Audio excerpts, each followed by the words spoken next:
Our session. Okay. Hello, everyone. Welcome to another broader Wednesday seminar.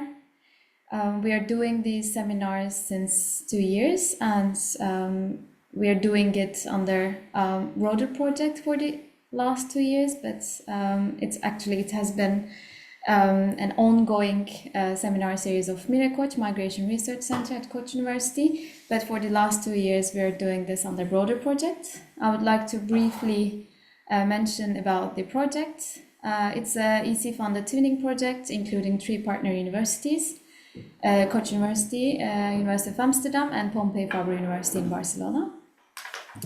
So, as I said, regular Broader Wednesday seminar series are ongoing for the last 2 years, and after this semester, we will have one more semester, I guess, under this project, linking urban and migration issues from different perspectives and from interdisciplinary approaches. So if you're interested, please follow our social media accounts and check out our website for further events. We're also doing other events under this project. So you're welcome to participate in those events as well. So today we have Birgül Demirtaş with us. She's a professor of international relations. She has received her undergraduate studies degree in political science and international relations from Koç University, and her MA in international relations from Birgül University, and her PhD in political science from Free University of Berlin. She has worked at Başkent University, Top University of Economics and Technology, and Turkish-German University. She is currently an adjunct lecturer at TED University in Ankara. At the same time, she is the editor of the Turkish Journal of Diaspora Studies, and her studies concentrate on Turkish foreign policy, German foreign policy, and European Union foreign policy, also with Balkans and city diplomacy. So she was also the assistant editor of Journal of International Relations. In addition, she was the assistant editor of the Perceptions and academic advisor of the Center for Strategic Research of the Ministry of Foreign Affairs. So she has also, obviously, articles published in several international journals. And we are happy to have her here in this session because city diplomacy is also one of the core topics of our broader project. So I would like to leave the floor now to her, and thanking again for being with us as a speaker today.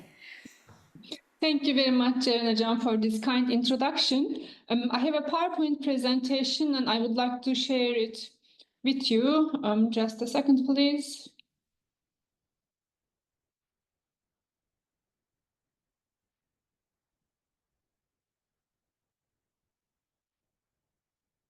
Can you see my presentation as full screen? Yes, Hocam. Okay. Just a second, please. Yes, the title of my presentation is Rebirth of Cities in the Global System, Challenges and Opportunities of City Diplomacy in the 21st Century. Thank you for inviting me to this seminar. I am more than happy to share my recent research with you and all the colleagues and students at Koç of Koç University. First of all, I just would like to share my plan with you. I will start why this topic is important for the discipline of international relations, and then I will briefly explain my conceptual framework, and then I will explain the aims, instruments, and processes of city diplomacy, and then I will explain the expansion of city diplomacy from the West to the non-West, and IR theories and city diplomacy, and then my main findings. First of all, I would like to share this advertisement with you. It is about why I am interested in city diplomacy since, let's say, 2015. As a scholar working on Turkish foreign policy and the Balkans, I was following, I'm trying to follow what happens in that regard in different Turkish and international newspapers. There is a weekly newspaper called Balkan Daily in English, Balkan Günlüğü in Turkish, and I am also following that newspaper as well. And in February 2015, I have seen this advertisement at this newspaper. It is an advertisement of Bursa Metropolitan Municipality. Here you see the arrows originating from Bursa, and they are reaching different Balkan cities in Bulgaria, Greece, Macedonia, Kosovo, and Bosnia-Herzegovina. You know, when we have this kind of errors, usually it is about the nation states and their spheres of influence. I mean, it was so interesting for me that, you know, a city in Turkey having kind of, you know, this kind of advertisement, and you see the title in the map as well. It states, you know, Bursa municipality has power in the Balkans as well. You know, this kind of approach and this kind of sphere of influence is something that we associate with nation states. And at the same time, I noticed that, you know, Turkish cities have different kind of relations with different cities in different parts of the world. You know, until that point, I was thinking that sister city relationships are just kind of, you know, based on just cultural relations. They do not have much importance. But through time, I noticed that it is much more than kind of, you know, classical relations. They have been doing much more than we usually suppose. Then I started working on that subject. I had some field work in Turkey and then some field work abroad as well. The presentation that I will have today is the result of my recent research on the subject, and I have prepared an article and it is going to be published shortly. First of all, when we think about cities and international relations, we need to remember that our world is increasingly urbanizing. According to the United Nations statistics, today 57% of the global population lives in urban areas, and it has a tendency to increase. The number of people living in urban areas is expected to increase further in the coming years, and it is estimated that by 2015 it will reach 68%. That means almost 2/3 of world population will be living in cities by the middle of this century. In addition to that, in addition to the demographic power of the cities, cities do also have economic power. Cities produce 80% of the global gross domestic product. Therefore, they are economic centers as well. And we also have the concept of, for example, global city or world city in order to be able to explain the increasing importance of the economic power of the cities.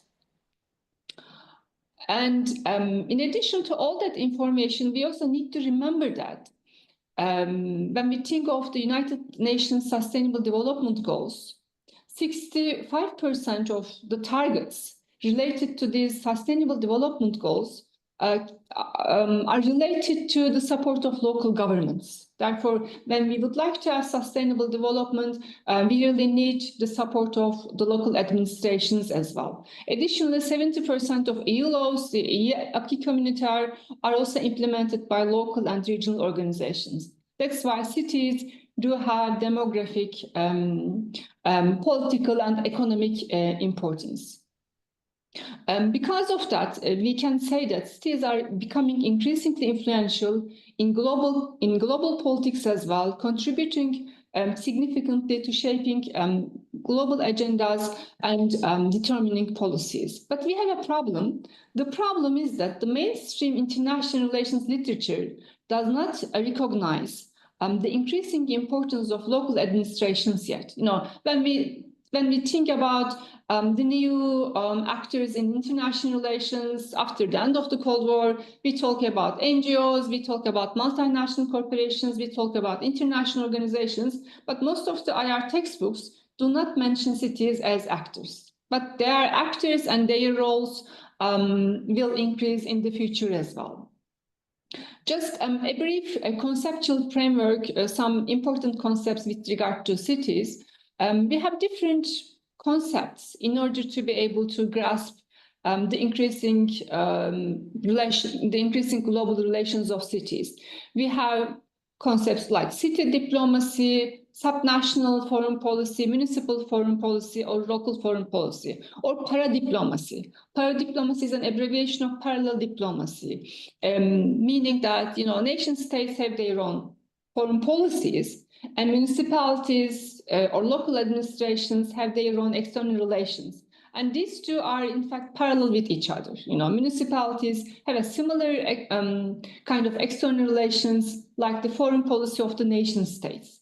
When we think about this local diplomacy, what we mean is the city's actions and relations at the global level. It can be sister-city relationship, it can be different kind of partnerships, it can be membership in different international organizations, it can be participation in different international projects with their partners. In fact, when we talk about city diplomacy, what we mean is the interaction between the local and the global level.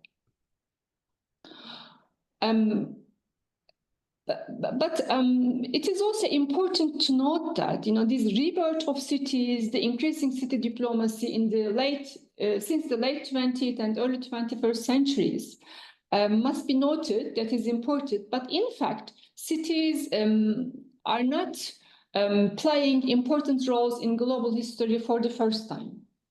In fact, the global history started with the cities. When we think about city-states of ancient Greece, how the first books on international relations and political science emerged.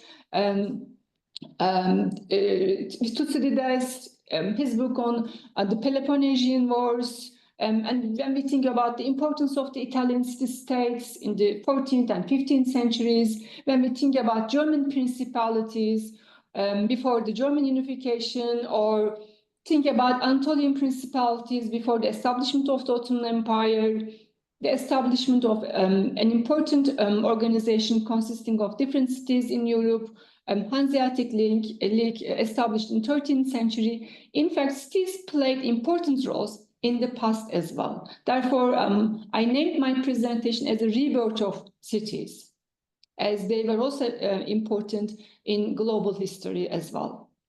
Let us now look at the main aims, instruments, and processes of city diplomacy.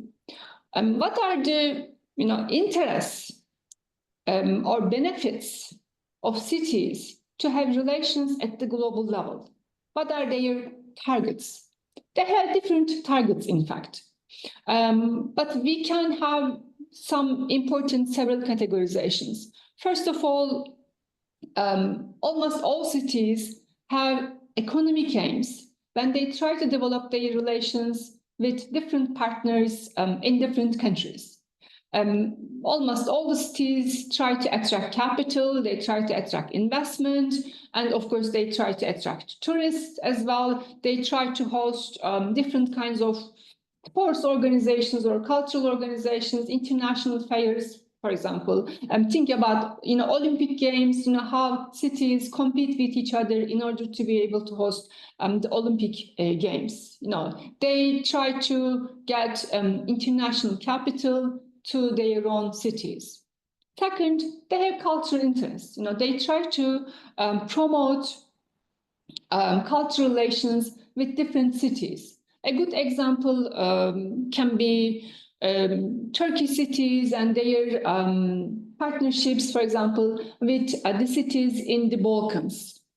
Bursa, Edirne, they have many sister cities in the Balkan countries. They think they have similar cultures with those cities, and they try to promote their cultural interests. Third important aim is peace. Some cities try to promote peace through their global relations. And Johan Galtung has an article on the importance of the cities to promote peace. Johan Galtung is the founder of the peace studies in international relations, and he states that cities and local authorities generally do not possess arms. And municipalities are generally less pathological than states, and not serving as depositories of national traumas and myths. such as the idea of being chosen to be above everything else. He argues that since cities do not have their armies, they do not have their own soldiers, and they do not have this kind of exclusive identities that we have in the nation states, they are more likely to promote peace at the global level. And we have an international organization for that. Mayors for Peace was an important international organization of the cities established by the municipality of Hiroshima in 1982, and different cities are members. Some Turkish cities are members as well. And for example, when the United States occupied Iraq in 2003, some US cities declared that they were against the occupation. Sometimes states do have this kind of initiatives.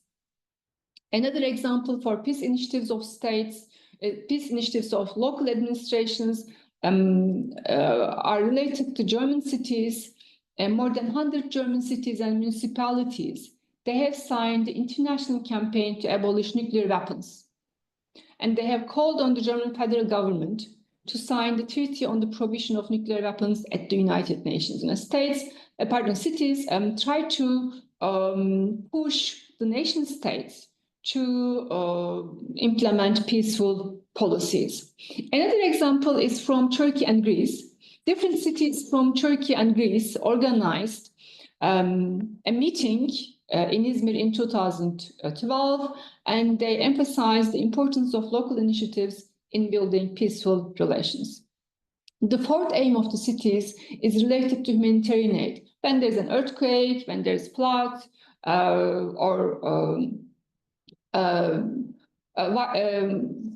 wildfires, for example, then cities send humanitarian aid to each other.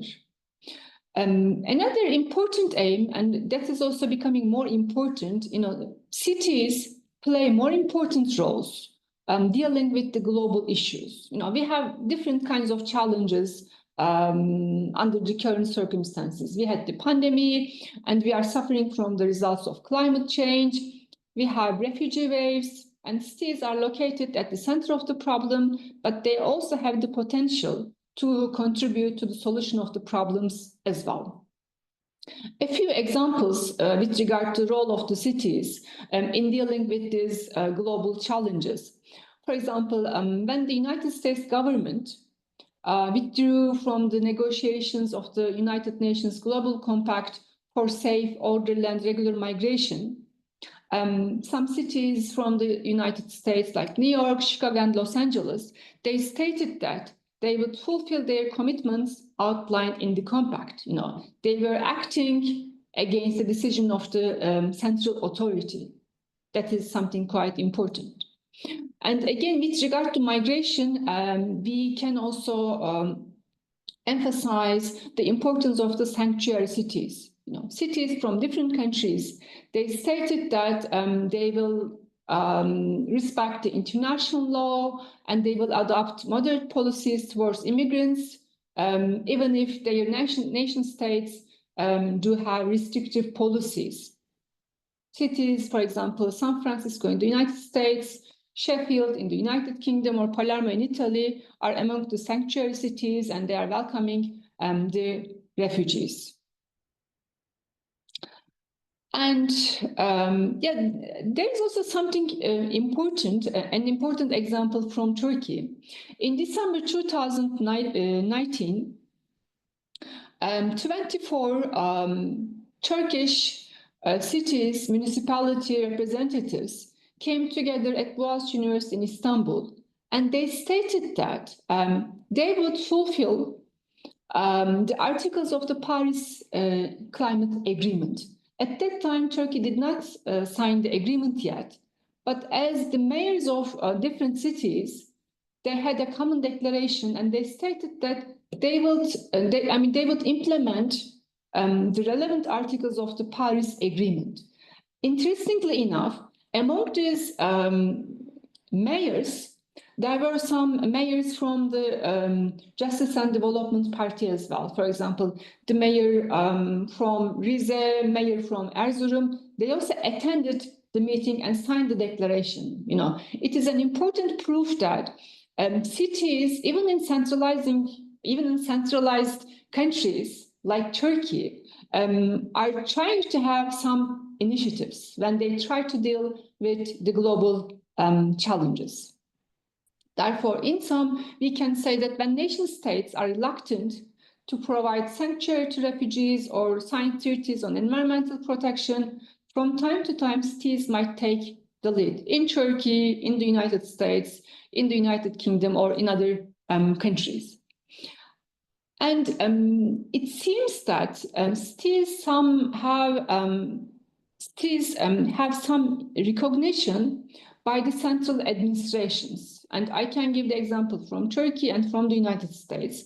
Turkish Ministry of Foreign Affairs opened ministry representatives in 6 different cities after 2002, after the JDP came to power.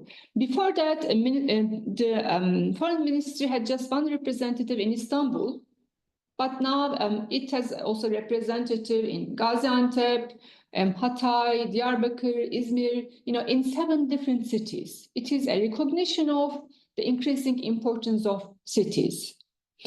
And another example from the United States, in 2021, US House of Representatives passed a law establishing city and state diplomacy unit within the Department of State. And when we think about city diplomacy, the global relations of the local administrations, generally we think of the Western countries and their cities. But I would argue that city diplomacy is becoming a global affair. Since the late 20th century and from the beginning of the 21st century, other countries like Brazil, China, India, they have been increasing their city partnerships as well. Therefore, and the increasing importance of city diplomacy, in fact, started after the Second World War, when the European countries wanted to create this integration process. And there was, at that time, after the end of the Second World War, many European cities have signed sister city agreements with each other. After the Second World War, this development was quite important. But now, currently, for the last 25 to 30 years, this city diplomacy is becoming a global trend, so to say. And I would like to give you some examples. An example maybe from Turkey might be interesting. When I started working on that issue, I noticed that till 2002, only 3 municipalities in Turkey did have a department or unit with regard to external relations. It was Istanbul, Samsun, and Bursa. Nowadays, 27 Turkish cities, about 1/3 of Turkish cities, has a department with regard to global relations, external relations, or with regard to the European Union, something to do with the global level. That shows us the increasing trend of city diplomacy in Turkey as well. And we see it in that numbers. I found out a number with regard to sister city relations in Turkey. The number of sister city relations doubled in Turkey between 2009 and 2016. And Chinese example is also interesting. In the recent years, when we think about Chinese foreign policy, we emphasize the Belt and Road Initiative. But Belt and Road Initiative has also a part with regard to city partnerships. The local networks and city partnerships are encouraged within the framework of Belt and Road Initiative as well. And since the early 2000s, since the start of the millennium, the number of cities in China having these external relations has increased by 115%.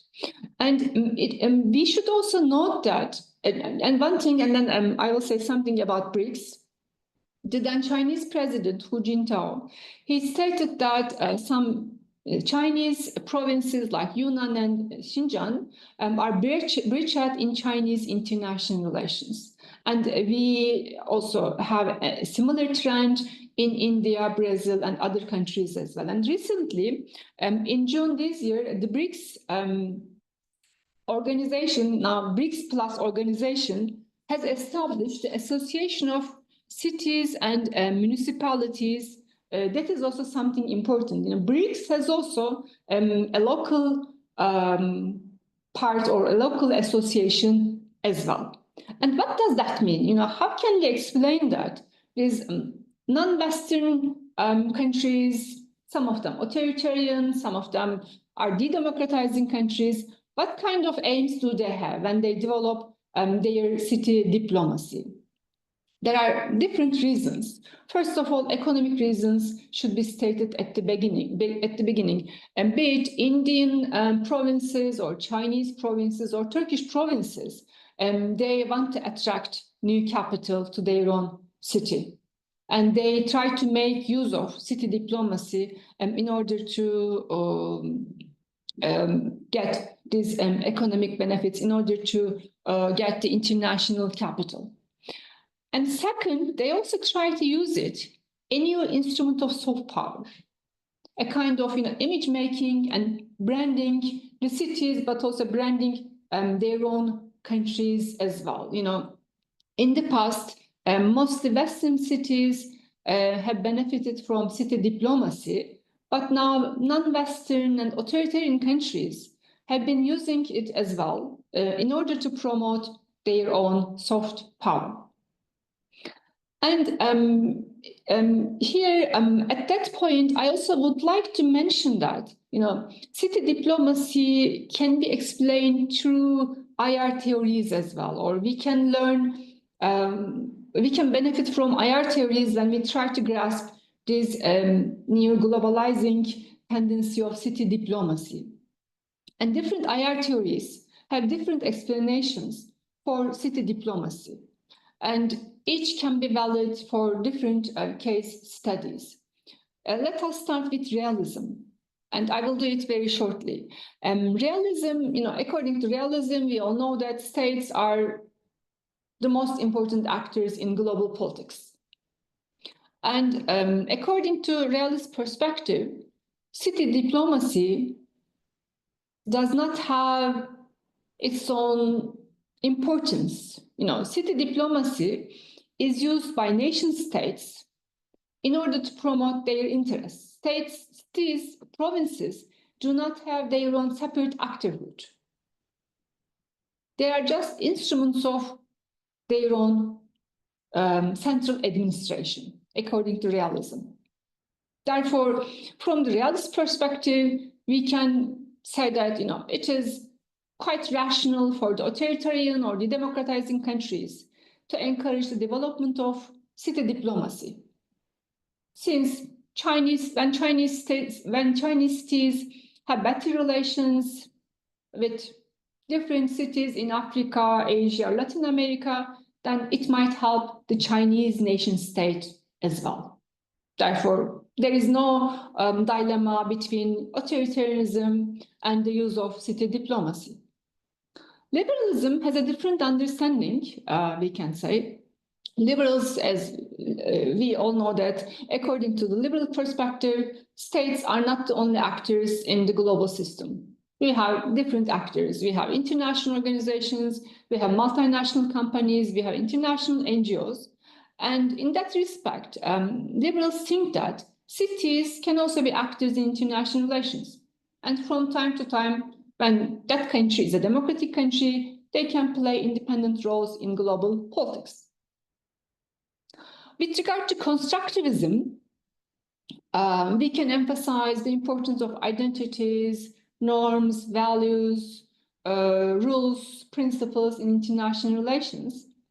And they think that through city partnerships, through sister city relations, through their membership in international organizations like the Mayors for Peace or UCLG, United Cities and Local Governments, cities can acquire new identities, or they can consolidate their own existing identities.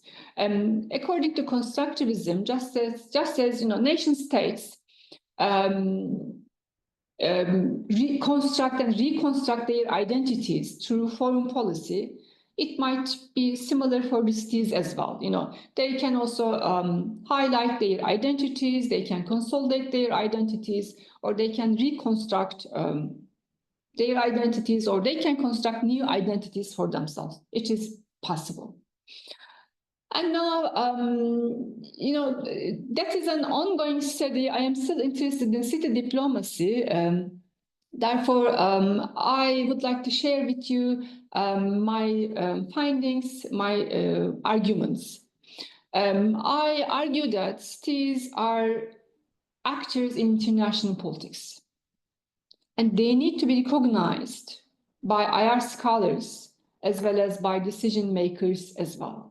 And they acquire new roles as new challenges happen in global politics, like climate change, refugee waves, pandemic, or the global conflicts that we have been experiencing between Russia and Ukraine, Israel and Palestine, and now we have these recent developments in Syria. We face different challenges in global politics, and cities do have the potential to contribute to the solution of those problems or those challenges.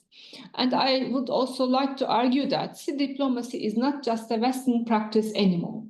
It has been diffusing to other parts of the world as well. We need to recognize it. And in authoritarian or de-democratizing countries, city diplomacy do have certain functions. In some, we can say the technical function is valid for those countries as well. When they want to develop their infrastructure, when they want to exchange their know-how, they can make use of city diplomacy. Second, they can use local diplomacy as part of public diplomacy tool in order to be able to increase their own sphere of influence, in order to increase their soft power. Or the third point, city diplomacy can also be an instrument or a tool for counter hegemony in those countries. And there are several examples about it from Hungary or from other countries. If you would like to discuss it in the Q&A session, you are more than welcome to ask questions. And that last point, I would like to leave to the Q&A session. If there is an interest, I can explain it. Thank you very much for listening to my presentation. I would be more than happy to have questions or your feedback. Thank you so much, Birgül Hocam, for the great presentation and also for being really timely. So we have enough time for the Q&A session now. I will give the floor to the audience now. You can either raise your hands or write your question or comments on the chat box. I can read it. I will close the recording, by the way. I'm now stopping it.